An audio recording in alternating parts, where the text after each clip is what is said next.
Blog Talk Radio.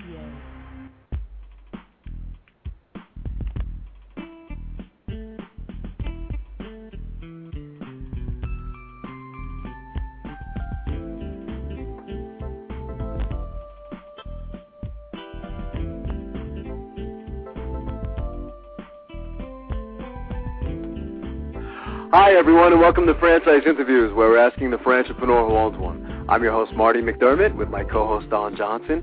And if you've ever dreamed of owning your own business, then you've come to the right place.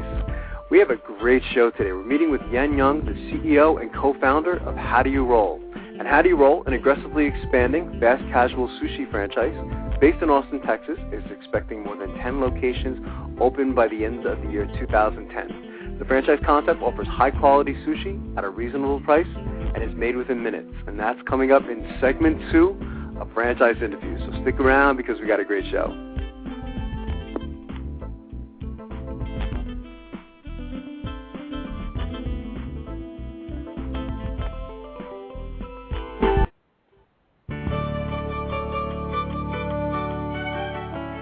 Are you one of those special people who are willing to go after your dreams and goals?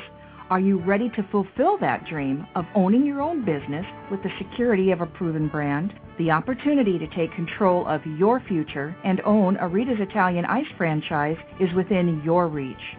Rita's is seeking success-oriented individuals who are ready to make a change in their life, and Rita's offers unparalleled training and support to assure your success. And did you know the frozen treat industry is a recession-proof industry, and there are Rita's in 23 states currently with 540 stores open. Rita's Italian Ice has been around for 25 years and is listed as a top-performing franchise by the Wall Street Journal. Now here's the really good part. Rita's Italian Ice is a unique and amazing taste treat. It's smoother than a snow cone, and it combines ice with real fresh fruit. The real fruit adds dramatically to the taste, and it comes in over 40 flavors. The ice and fruit are mixed on site and made fresh daily, and it is delicious. You'll want to know more about this exciting and successful franchise opportunity. Go to www.ownaritas.com and get all your questions answered. That's www.ownaritas.com to take control of your dreams and future today.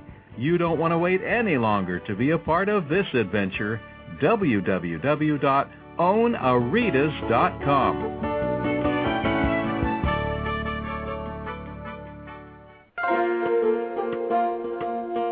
Who's helping build America one small business at a time? Franchise Inc., a free consulting service. For years, Franchise Inc., a national company, has been helping people franchise their business concept and help folks like you own a franchise. With over 2,500 franchise systems out there, it can be awfully confusing. Don't take chances with your future. At Franchise Inc., we've done the homework for you. We can help match your interests and background with the franchise that's right for you. And we only work with proven franchise systems with a solid reputation and track record of success. The consultants at Franchise Inc. can help you with your short and long-term wealth strategy. Give us a call today and we'll send you free our best-selling book, Solving the Puzzle of Owning a Franchise. Remember, it's not just owning a franchise, but finding the right one for you. Call us at 800-961-0420 for a quick consultation to discuss what's important to you, your business, and your future. The service is free. The book is free. What do you have to lose? Find the business that's right for you. Call Franchise Inc. at 800-961-0420. That's Franchise Inc. at 800-961-0420.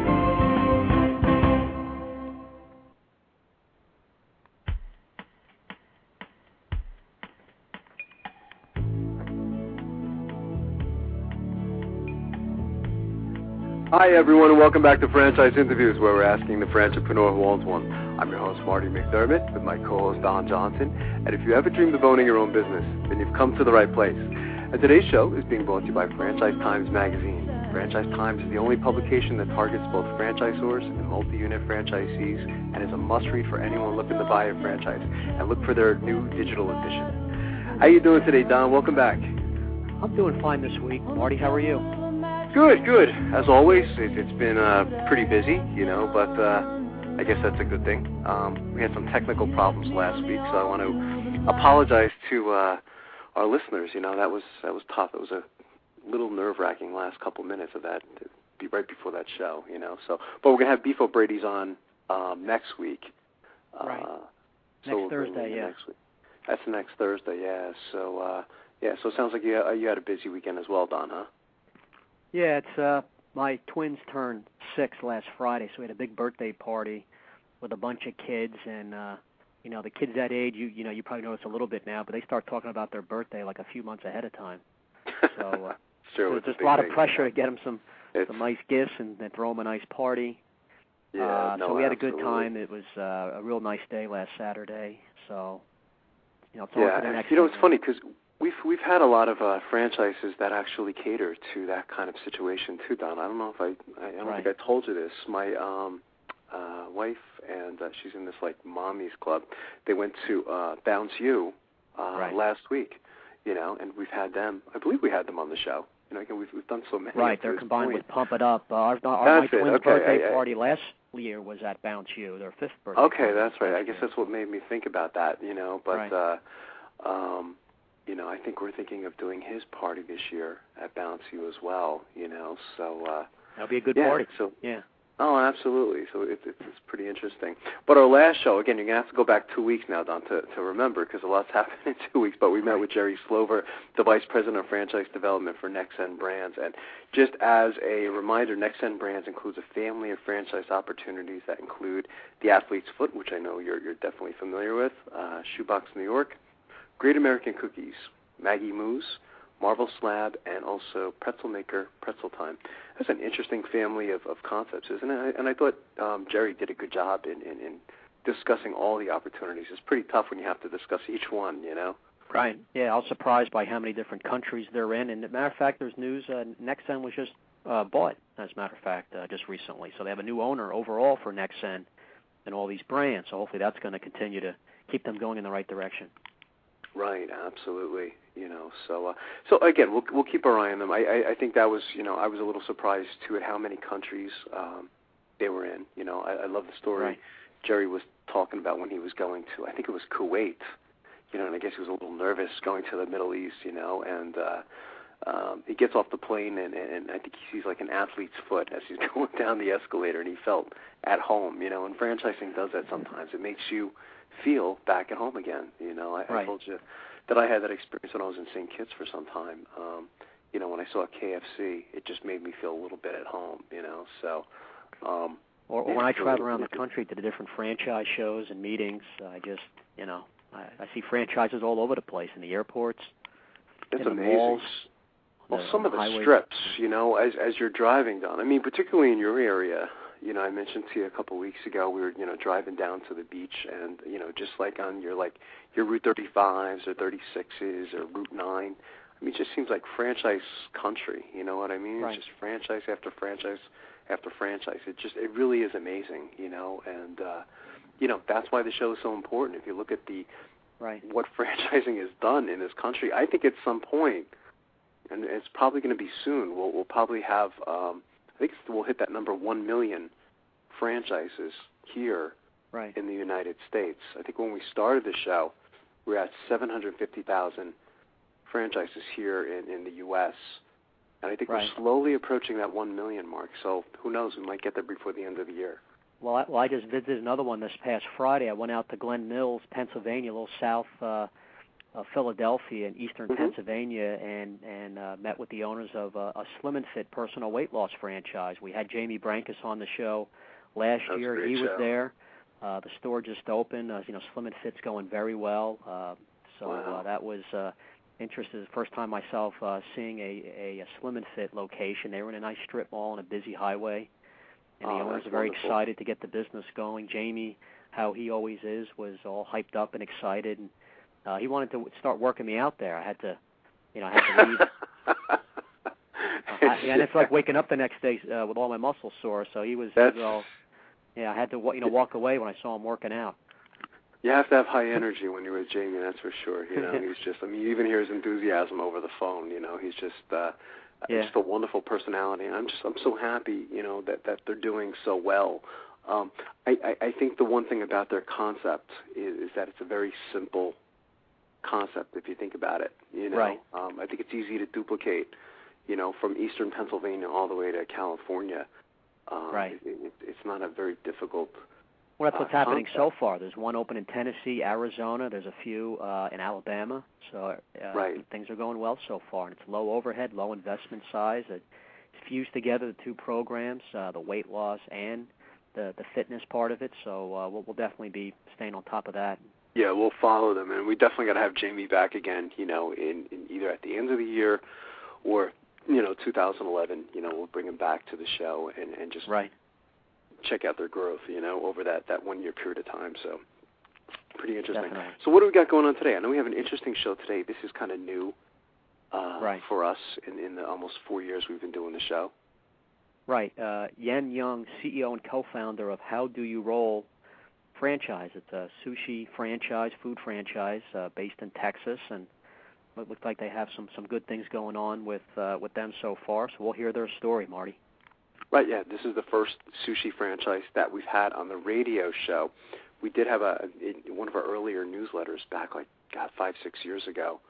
I think we interviewed a sushi franchise as well, but I don't think we have any in our archive. So this should be interesting. And I'm a big fan of sushi. I know you're not. I know your wife is. So big fan. Hopefully she's listening today. Yeah. To be on the level, I don't know. Some days I hope she isn't, But I know you had an interesting article. I've actually had a couple interesting ones that I wanted to try to get to that I think we were going to get to last week, and unfortunately we couldn't do that. Yeah, here's an article through Buffalo News, Marty, Samantha Chrisman.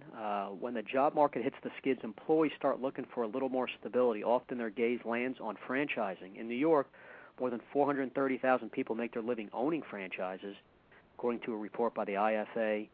And franchises employ a total of 842,000 people in New York. Wow. And that's about 1 out of every 10 jobs in the state of New York is a franchise-related job. Wow, that's a great stat, we should get up on the website. More people are getting disillusioned with corporate America, and that's nothing new, says Joel Labava, our friend. He's the franchise king, a blogger, franchising consultant, and founder of Franchise Selection Specialist. But the longer people are out of work, the more open they are to getting into business for themselves. That was the case with Tammy and John Young of Tonawanda, New York. He had worked at Color Forms, a printing plant, Marty, for 20 years. But toward the end, he knew the company and the printing trade itself didn't have much life left. So he said, I really needed a job. I'd always looked at franchises. But when Jared, who's, of course, Subway spokesman, became popular, I really started looking at Subway. He said, I thought this could really work. It was something I could afford and that I would thought I could make money at. So in 2002, he put down $50,000 of his own money, got a small bank loan. He took the plunge. Said it was never easy. In the beginning, he worked up to, a lot of hours per work. He was working over 80 hours a week, and then he had some health issues. His wife was a stay-at-home mom, so they had to adapt to it. He said the store was kind of not going that well, but I guess when the chain started their successful $5 footlong promotion, I guess it really got things moving a little bit with their location. Right. And it goes on. If you think worrying about being laid off is stressful, try worrying about your own business failing, watching your life savings disappear, working around the clock only to have no income coming in. So that's always the big question when people open a business, the fear, not knowing what's going to happen. And, even with franchising, it's not always going to, there's no guarantee it's going to take off right away. But as we've discussed for the last 4 years, always your chance is much higher, going with a proven model and franchise to be profitable quicker, to have a higher chance of success. Because you can be your own boss, and that's the big thing, but thinking you don't have to answer to anyone is not necessarily true. The Young store is thoroughly evaluated and inspected once a month for up to 4 hours by one of Subway's corporate representatives. And, that must be a little difficult, but, you want that, though. I guess you want the franchise. You'd rather have that situation of just a lot of contact and overview by the franchise than the other way around. Exactly. He says now the store's doing well. It's bringing in money. The youngs are happy. All the hard work and the risk they took is paying off. The Subway brand is booming. The ads are always on TV. That's what they like about what's going on with their franchise and why they chose the franchise. He goes, I pay a lot for advertising, 4.5 cents out of every dollar, but I can never reach that kind of national recognition on my own. It helps bring people in, he says. It's true, So, here he is in New York, and even if, someone from California, is there visiting his particular area, everybody knows Subway, you know what I mean? So right. It's not like it's a new concept or anything like that. So, yeah, absolutely. And George Tracus, master franchisee of Yuen frozen yogurt chain, who attests to the hard work, immense risk, but possible handsome rewards of franchising. He says if you think you're going to own a business, then go fishing every day, that's not going to happen. On the contrary, you will work as hard or harder than you ever did, but you do have more control, and every victory accrues on your own bottom line rather than going to make other people richer. Mm-hmm. So I brought up a good good point. It's a great article, because again, you and I are very pro-franchising, but I think one of the things, one of the common messages of our show is it's definitely not for everybody, and the first year, I don't want to say it could be a living hell, but it's tough, and we've heard those stories, and this guy's saying here he is working 80 hours a week, maybe he was working 50 in the other place he was working. I think you mentioned Color Forms, So, yeah, and Subway, by the way, is one of the top franchises here in the United States. So, what does that say to you? It's a lot of work. It's not going to be easy, and there are going to be pressures, that's for sure. George Tracos, again a master franchisee of yogurt franchise, goes, we've had a lot of increase from people who have been downsized, out of jobs, or bought out into early retirement. They say, I have a chunk of change, but I'm not ready to retire. They want a business, but they don't want to run the risk of inventing their own model, so they pay for the right to use a brand and a system that's already figured out. So, and we've seen that too, Don. I think one of the articles you were discussing, it was like a couple weeks ago, 2 or 3 weeks ago, that it seems like a lot of the older generation is getting into franchising or owning their own business today as well. I think we started with the number like 55 years old and up. We've seen an increase. In fact, I think that was one of Scott Shane's articles, or most recent articles, talking about the older generations getting into owning their own business, or we're starting to see that trend because they're simply not ready to retire, 55, 60 years old, it's still pretty young today if you think about it. There's a lot of time left to do a lot of great things, so. Right. Yeah, absolutely. Here's something, Marty, through the Kansas City Star talking about older people getting into franchising. Here's an article about women getting into franchising. This is by Dimitra Navab Telegani. More and more women are realizing that franchising can earn them some serious cash as well as allow them the flexibility to spend more time with their families. She says, when I was first told some moms that I was writing an article about the top 5 low-cost franchises, the first thing they all wanted to know was what was the most financially successful. So she did some research online, was surprised by the sheer volume of information out there on franchises. But where was a woman or mother to begin? With over 3,000 companies licensing franchises across 75 industries, how can you narrow your choice and seek out the best company for you? So why are so many women jumping on the franchise bandwagon? Because more and more women are realizing that franchising can earn them some serious cash as well as allow them the flexibility to spend more time with their families. Perhaps the biggest benefit of owning a franchise is that you can own a business that is already established, has market and brand recognition, especially if you pick a national franchise. So you don't have to start from scratch. The franchisor will typically provide you with support, training, marketing.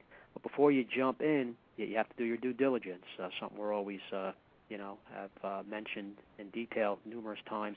Make sure you carefully research a company's track record and definitely talk with other franchise owners, get their feedback and testimonials. Also, possible, go and see these people in person. And I guess they list a few franchises. They mentioned H&R Block, world's largest tax preparation filing business. Startup costs on that are in the 25 to 85 range. Kumon Math and Reading Centers was another one they mentioned. Was started 50 years ago. They discuss here a franchise called Jazzercise. Heard of them, don't too. know too much. It would be nice to maybe have a franchise like that on the show. Yeah, one of my neighbors, actually, you mentioned Kuman, her brother, she just mentioned it to me this weekend, just purchased a Kuman franchise opportunity.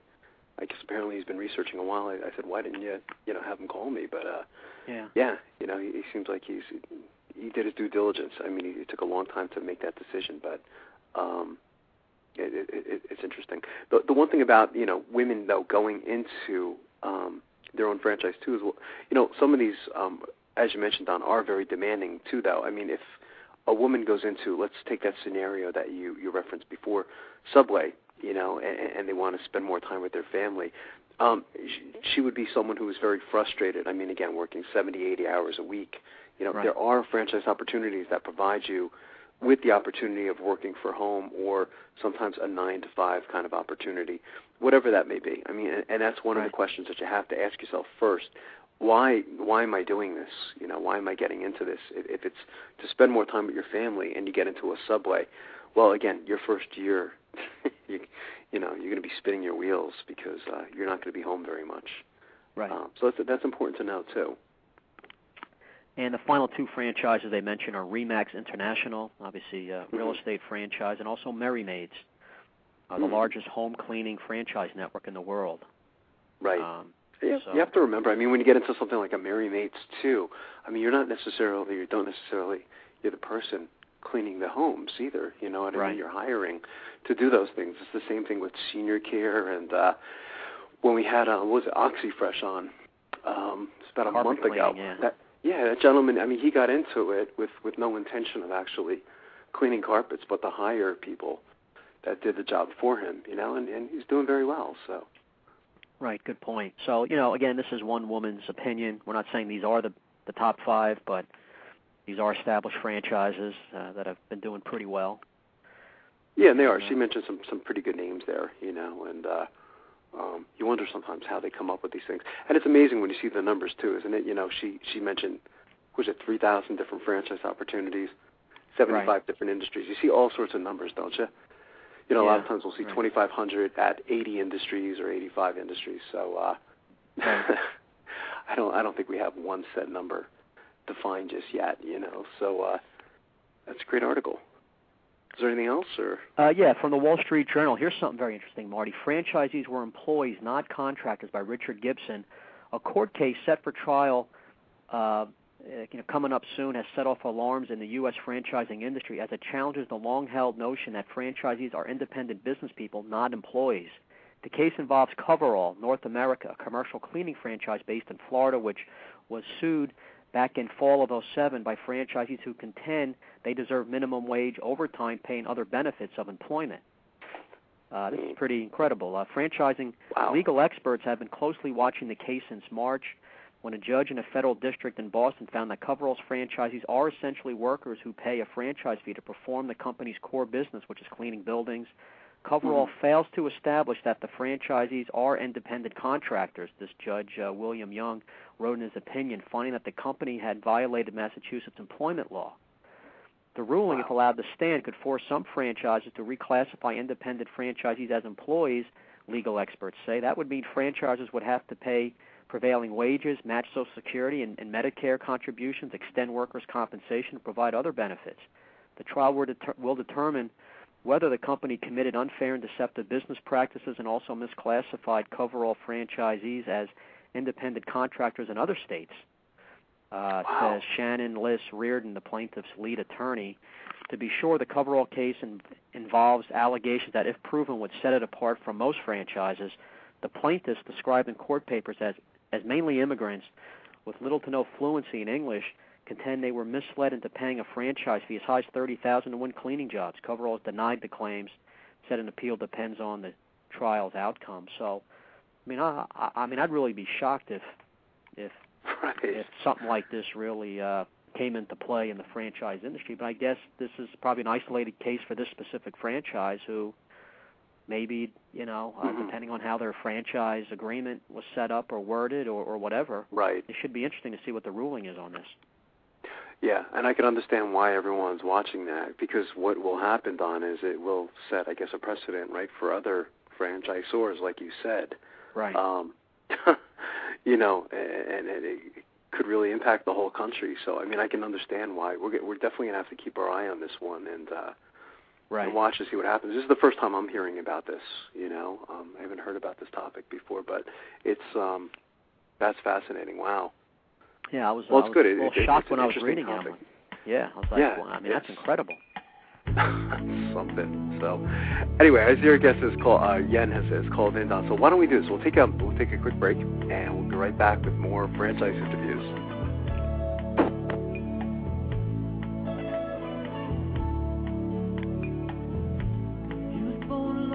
Big Mouth! Okay, you've got my attention. It's a rare event in the world of franchising when an opportunity comes your way that can and will thrive in almost any economic environment. It's here, and its name is Big Mouth Advertising. Big Mouth. BMA is a leader in the exciting world of mobile media advertising. Why is mobile media advertising able to defy the economic cycles? The answer is obvious. In times of economic weakness, advertising is crucial for survival as the consumer dollar is scarce and the competition fierce. What is mobile media? It's the newest and fastest growing segment in the advertising world. Mobile media brings the message directly to the consumer. Mobile media goes to the consumer in traffic, where he eats and where he plays. It quite simply cannot be turned off or thrown out. And when you join the Big Mouth team as a franchisee, you are joining the best. The Big Mouth advantage is simple and successful. We invest in a strong infrastructure and in great people. As a franchisee, you have access to this entire system, including telemarketing, sales maximization, general and administrative support, design and creative services, even billing and collection services. All you need is a mobile media vehicle, a driver, and the willingness to create a financially sound and limitless business for yourself. There are no long-term leases to sign, no expensive build-outs, no office personnel to hire. You will be part of the Big Mouth advertising community and share its entire website and reception services, as well as its complete back-office services. This virtual office guarantees you the freedom to close those sales that will make you a success. We are so proud of our successes that we have voluntarily disclosed our revenue statements. Now, how many other franchises are doing that? Even in these historically rough financial times, Big Mouth Advertising has become a dominant force in the mobile media industry. Join the Big Mouth team and take the first step toward financial freedom. Please call Ron at 888-98-GO-BIG. That's 888-98-GO-BIG. Big Mouth! Need a business loan? Talk to Diamond Financial Services, the experts in franchise financing nationwide. Whether you're looking to start a franchise, acquire an existing franchise, or expand your territory through opening new locations, Diamond Financial stands by your side start to finish. From pre-qualification to packaging and presenting your application to securing a financial commitment and through the loan closing process, Diamond Financial is there. While you're waiting, thousands of others are making their financial dreams come true. Don't wait any longer. Pre-qualify now by completing a confidential, no-obligation financial analysis. Let's face it, traditional banks just aren't in the business of financing small business. At Diamond Financial, we specialize in securing franchise loans from $100,000 to $3 million and equipment leasing up to $150,000. Let us help you get started. Go to www.franchisefunding.net or call 877-508-2274. That's franchisefunding.net, 877-508-2274.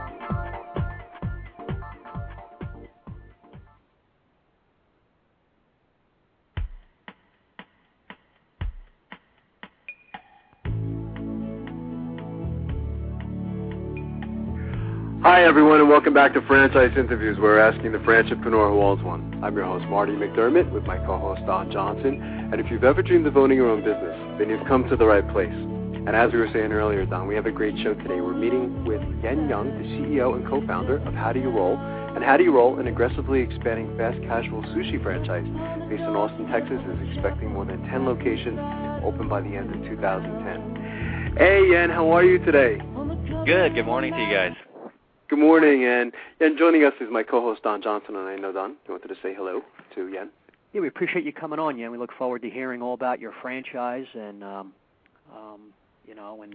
your future success. It sounds like things are going pretty well for you. Yeah. We just started franchising in January, and we've already got 2 multi-unit franchisees in line, and so we will have, including our 2 corporate stores, a total of 9 stores. So we're excited. Wow. Great. That's fantastic. And I'm a big sushi fan, yeah. And Don's wife is also a big sushi fan, and my wife is a big sushi fan. So it's just wonderful. We usually eat it probably like about maybe once or twice a week. So just very big fans. So wow. What were you doing before starting How Do You Roll? Yeah, I know you have an interesting background. Yeah, I actually was a CFP, board-certified financial planner. I had my own wealth management firm for 14 years.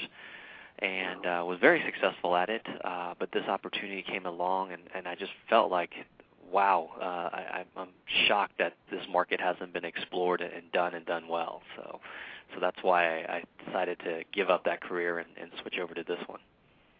It's true. I mean, we haven't seen a lot of sushi franchises. I think the first time I heard that, there was a sushi franchise, I was a little surprised. But you're right. It makes sense. I mean, it just seems like America has certainly embraced sushi, so it is kind of interesting. Yeah. So sushi is a very big growing market, and I think especially with the younger generation, it's going to be a great healthy alternative. But what was surprising to me coming into this industry was that there was nobody filling what I call the middle market. It seems like the only options people had were, number one, a high-end sushi place where you had to smell right, dress right, look right before you were allowed in, or it was grocery stores that were pre-made, put in there, and the quality was just a lot lower. There was nobody really serving that in-between market, which is what we're after. That's true. That's an interesting point. So your background, Yuen, in having your own wealth management company, any background in food at all? I mean, what brought you to decide on this? Well, I've come full circle. My brother and I are co-founders of How Do You Roll, and we both grew up in the restaurant business. Our parents owned Chinese restaurants when we were growing up, and so we both worked in there, whether it was in the back end in the kitchen or the front end or managing it. We were always involved. Then I went to school and said, I'm never going to own a restaurant and never work with family again. That's funny. God makes a liar out of you sometimes. Yes. Yeah, that's why I mentioned that question. I thought maybe to have some type of background in food to have the confidence to move forward in doing this, unless you have some type of partner really has that type of background. So, like when you have a investor prospect, a franchisee, and who has an interest in How Do You Roll, like how do you explain the franchise system to them? Well, the franchise system is fairly simple. We only specialize in really one product, and we only do what we call maki rolls. Maki is a Japanese word for roll. We don't do a lot of the sashimi. We don't do the nigiri. We don't do anything. We only focus on just sushi rolls because 85% of the sushi market is sushi rolls itself. And so what we basically have done is taken that concept of the roll and turned it into a, for lack of better analogy, but like a Chipotle or a Subway line, so that we can actually have people that are not sushi chefs be able to still create a fantastic high-quality roll for the customer in a matter of a minute, 2 minutes at a time. So we've broken it down into a system so that anyone can get into the sushi business, not just people that are already familiar with it. Today, all sushi restaurants are predominantly owned by the Asian people. And so we've changed that to where if you buy into our franchise, it doesn't matter if you're Asian or not. This is open to everybody because we have systems to help you through it so that all the skill sets are there, but it's simplified so that anyone can actually do this process. Wow, that's interesting. do you envision a certain type of location?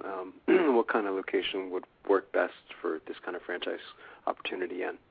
We're looking at several different types of locations. One is what we call the inline storefronts, where you're in a shopping center, high traffic, high volume, foot traffic, that type of thing. The other place that works very well for our concept is going to be in the food courts, whether it's in the malls or the airports. That's what I was thinking. Both of those are very, very good spots for us. That's amazing. So the fact that you're so niche in food, I guess that gives you the confidence that you can just really compete going into a food court with a bunch of other food concepts. The customer has a lot to choose from, or even in an airport. I guess you've done your marketing studies and just feel that this is a real need and real niche food business needed. Absolutely. If you look at food courts in general, there aren't a lot of what I consider healthy, fresh options.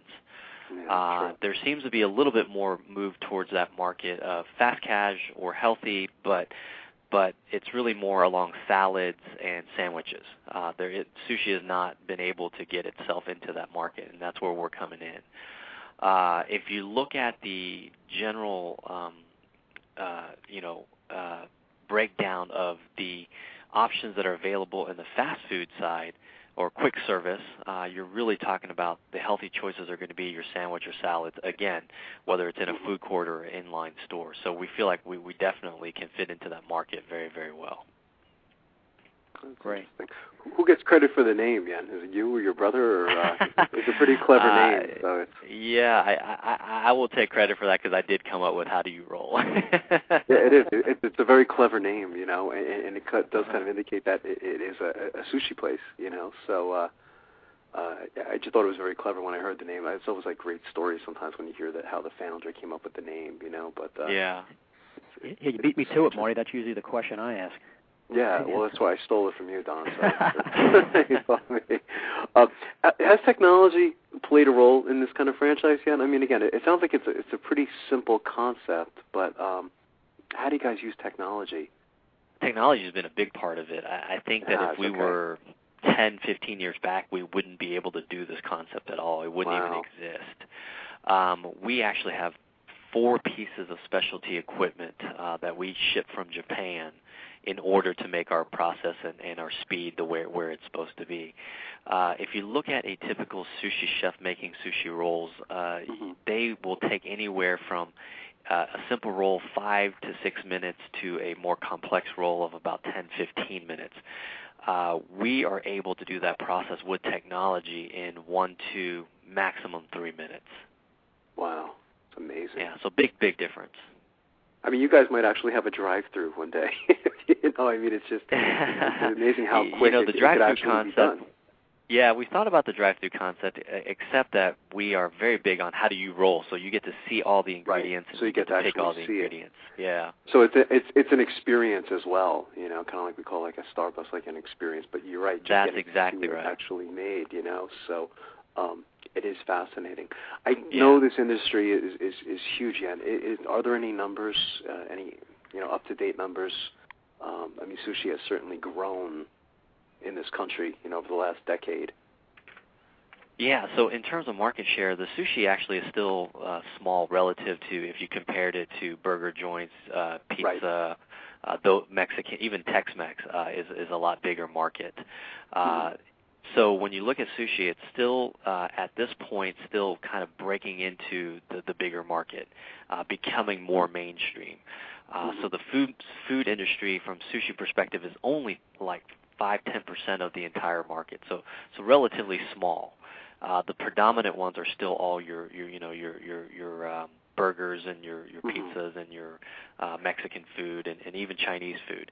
But sushi itself is a small market, which actually, from our perspective, presents a huge opportunity, because where it's really growing is in the high school, college, young working professionals market, which tells us that that's where the trend is going. And I think that, over the next 5-10 years, sushi will become a mainstream food item, hopefully with our help. Right. I would agree with you. And it's true, something you were saying, and I was probably thinking, because I knew you guys were coming on the show, when we were out this weekend, my wife and I, we actually had sushi. We were in it's a supermarket in our area that we go to, and it's not as good as the upscale place that we normally have sushi. But you're right, you do feel so much better when you eat that for lunch versus getting something fried or a burger or whatever it may be. Yeah. It really is that nice, healthy alternative where we didn't actually feel tired after we had lunch. That's right. Which is it's much lighter, less grease, less cooking process to it, so it makes a big difference. So besides, Jen, the fact that it's healthy, it's sushi, it's a niche type. I guess you must have other reasons why you think that you can franchise the concept because of the experience and people, the how do you roll concept. Does that cut down on the overhead for someone looking to get into this? How's the overhead compared to your typical type of say a food business or restaurant? Well, a couple of different things. One is the footprint of our stores is very much a fast cash, so it's only 1,800 to 2,000 square feet on average. And we can even get that smaller to 600 for a food court. So footprint number one is a lot smaller. Typically, if you're going to build a Japanese, high-end sushi restaurant, you're talking about an investment of minimum $500,000 on up. Most of them cost on average about $1 million to build. Our average build out is about $200,000 to $250,000, which is significantly less than what you see on the high end. So that's number one in the terms of cost. Number two is the fact that we don't have to hire sushi chefs. They are artists. They cost a lot of money. My brother is a sushi chef. He was a head chef in Houston for many, many years. We know how much we have to pay those people. We've broken it down into a system where $7, $8, $9 an hour people handle all those things for us so that we don't have to spend that much on labor. No wait staff, that helps. We don't have to buy any of the fancy dishes and plates and all that. So we've changed that concept to much more affordable, if you will, to start a business in the sushi industry.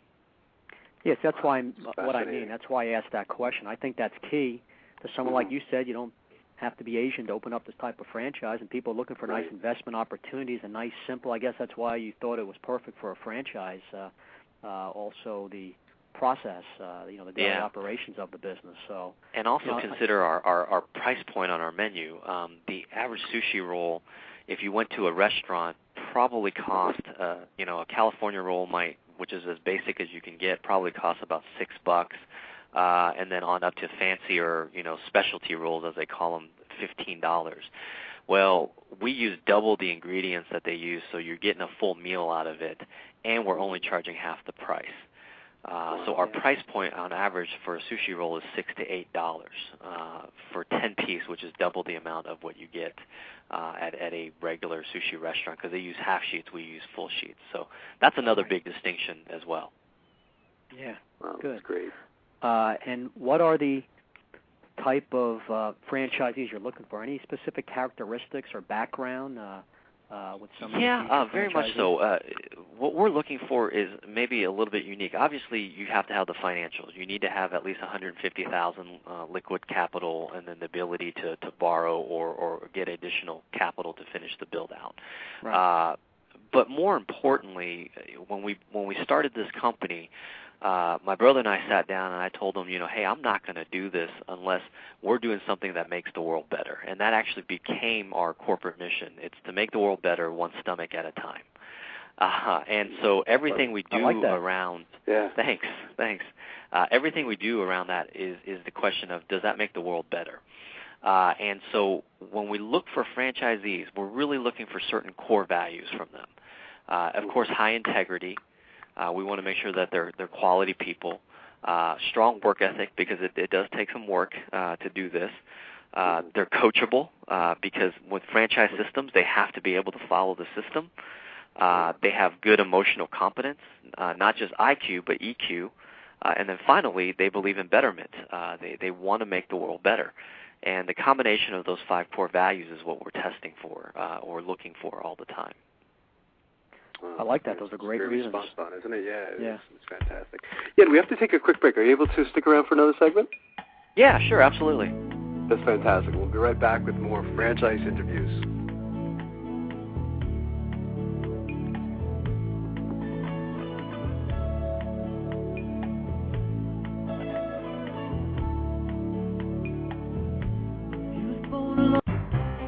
Franchise Interviews. For over 2 years now, Franchise Interviews has been giving you an up-close, behind-the-scenes look at franchising and entrepreneurship. Through our website, franchiseinterviews.com, where you can hear and read interviews as well as get tips from some of the most successful sources in franchising. And our weekly franchise radio show, where each week you get to hear a new interview with franchisors, franchisees, franchise authors, experts, and attorneys. And our free franchise newsletter, which is a must-read for anyone looking to buy a franchise. And don't forget to listen to our podcast, Great Quotes in Franchising. For more information, go to franchiseinterviews.com or call us at 610-905-2919. That's 610-905-2919.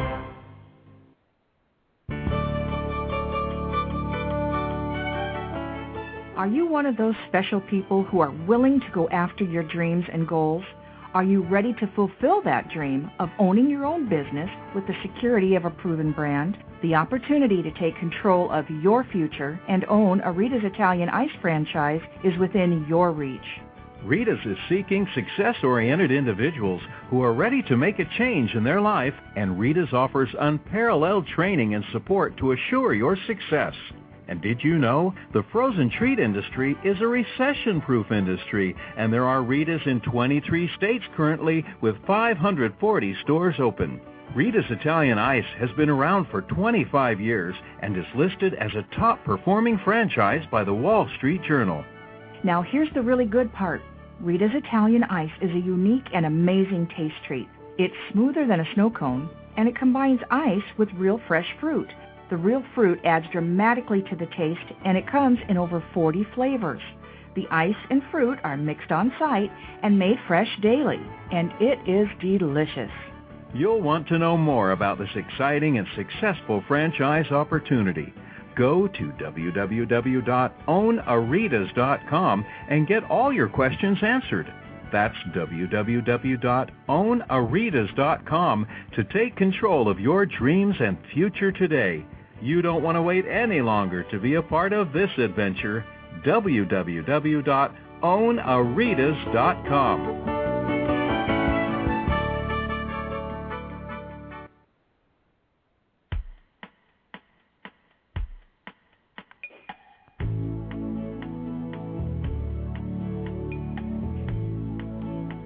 Hi, everyone, and welcome back to Franchise Interviews, where we're asking the franchipreneur who owns one. I'm your host, Marty McDermott, with my co-host, Don Johnson. And if you've ever dreamed of owning your own business, then you've come to the right place. And we have a great show today. We're meeting with Yuen, CEO and co-founder of How Do You Roll, an aggressively expanding fast casual sushi franchise based in Austin, Texas. And they're expecting more than 10 locations open by the end of the year 2010. And Don, I think you're up. Yeah, maybe talk to us about the training process and how you're going to whoop these people into shape to open up and operate. Yeah, our training process is fairly lengthy. It's a total of 21 days. It's broken up into 3 days at the corporate headquarters to learn a lot about our customer philosophies, our corporate philosophies, and what the concept is all about. Then they actually will do 2 full weeks of training on site at one of our corporate stores to learn everything from the preparation to the actual positions that we've broken down, everything from the roller to the cashier to the manager. Then after that, we do 5 days on site with them. 3 days before they open to make sure all their staff and everybody's trained and up and ready. The day of grand opening, we're there with them. And then the day after grand opening, we're there with them. So it's fairly lengthy altogether to make sure that they're going to be successful, because for us, that's really the true testament of why you do a franchise, is the success of the franchisee.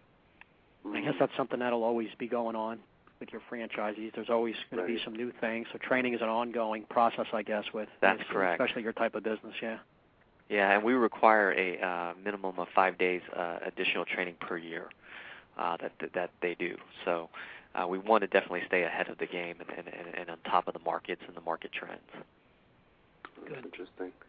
And what will a typical day be like for franchisees? Yeah, and if you were to describe that, like, I mean, like from the moment, like, you should open the store till the time you go home, what's that like? It's a, you know, for a franchisee, it's key that they have a good management team for themselves. They have the right manager and assistant manager, making sure that you know, they come in, the food is prepped. A lot of our food is done fresh, so there is some daily prep that they have to do, just making sure that that's being done, making sure their petty cash is in order, ready to open, their POS system is ready to rock and roll. And then running through the days and meeting with their people and their staff and making sure that business is flowing. So it's not a very strenuous type job, but it is definitely being a business owner and having that mentality of, you know, investing in the people, investing in the customers, and investing in the store. That's really the mentality that they have to have on a day-to-day basis. That's interesting. And the majority of our listeners, are aspiring, we call them like franchipreneurs looking to buy a franchise. What advice would you give to them in their quest to buy a franchise? I think the couple of pieces. One is make sure you have a passion for the business that you choose. If you're just looking to have any old business, well, there's so many choices already. There's no need to do something you just don't feel passionate about. So for our franchise, you know, if you don't even like sushi yourself, this is probably not the right type of business for you. We want people who are passionate about what they do, because, man, we just get excited about talking about salmon and tuna and you know, spicy mayo and stuff like that. And you really, you know, that's going to be a tough business for you if you don't like what you do. The other part of it is being a franchisepreneur is such a unique position on its own. It's the cross between an entrepreneur and somebody that really likes to have systems put in place for them, and how well they can execute those systems. I do the analogy of it's really the quarterback of the team, somebody that wants to run a system that the coach has put in place for them, but they're great at execution and they're great at you know, making the plays and making the things happen. And that's what a franchisepreneur is really all about. Yeah, I like that analogy. I mean, it shows an appreciation for franchising because, you know, and we've referenced a lot of cases, you know, over the years, of people getting into franchising that probably never should have got into it because they were just too entrepreneurial. You know, they wanted to constantly reinvent the wheel, and that doesn't have to be done in this particular case, you know. So I think that's a great analogy, is having that appreciation and referring to them as a quarterback. You know, it's interesting.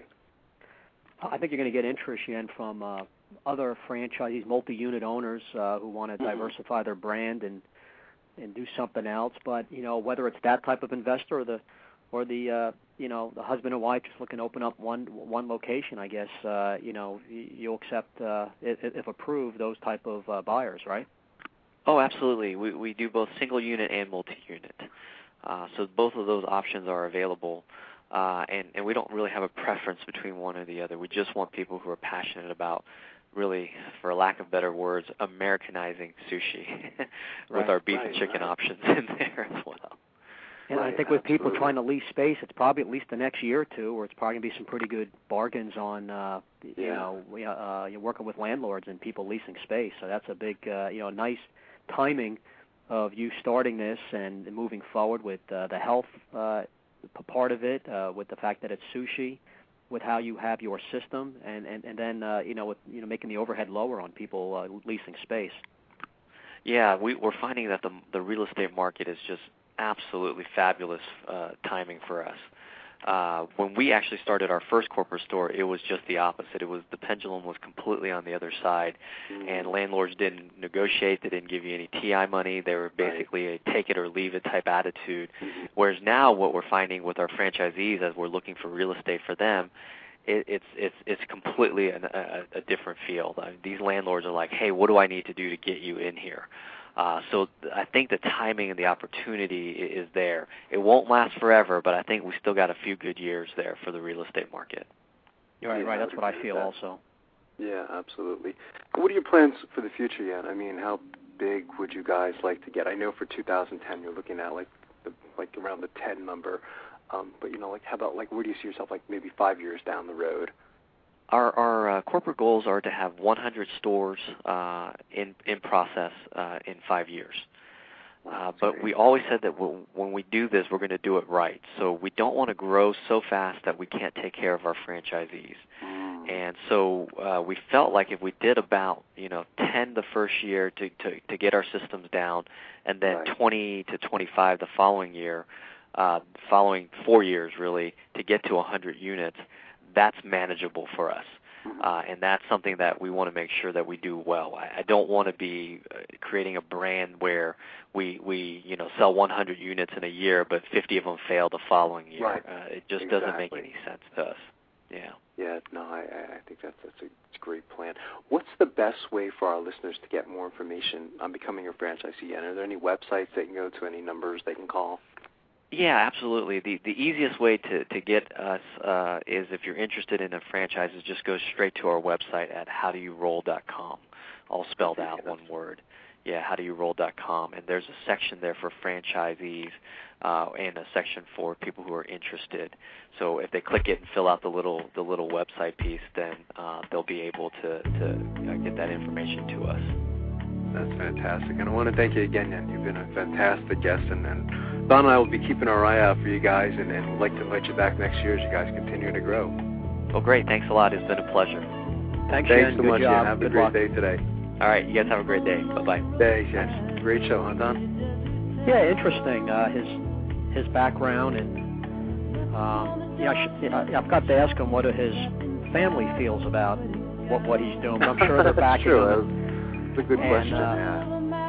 It seems like he knows what he's doing. I feel good about the success of this franchise.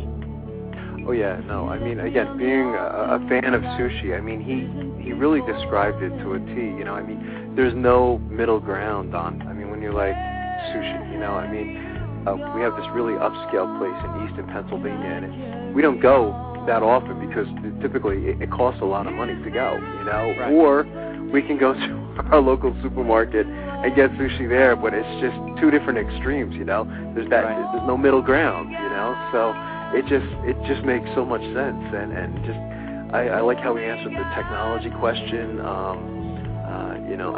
I think these guys are going to be big. It's great. I was a little curious at first. How do you franchise sushi? But he now I understand. Right. So I thought he did a great job. So. But good job on segment 1 today, Don. And again, for our listeners, we'll be speaking to Beef O'Brady's next week, Don. So right. The food shows often kill me. I'm usually starving by this time. So it's a little tough. But and for our listeners, thanks for listening. And go to franchiseinterviews.com, franchisefunding.net, gofranchise.com, and I'll be speaking to you next Thursday, Don, for another great show. Great, Marty. Take care. Take care, Don. Thanks, everyone, for listening.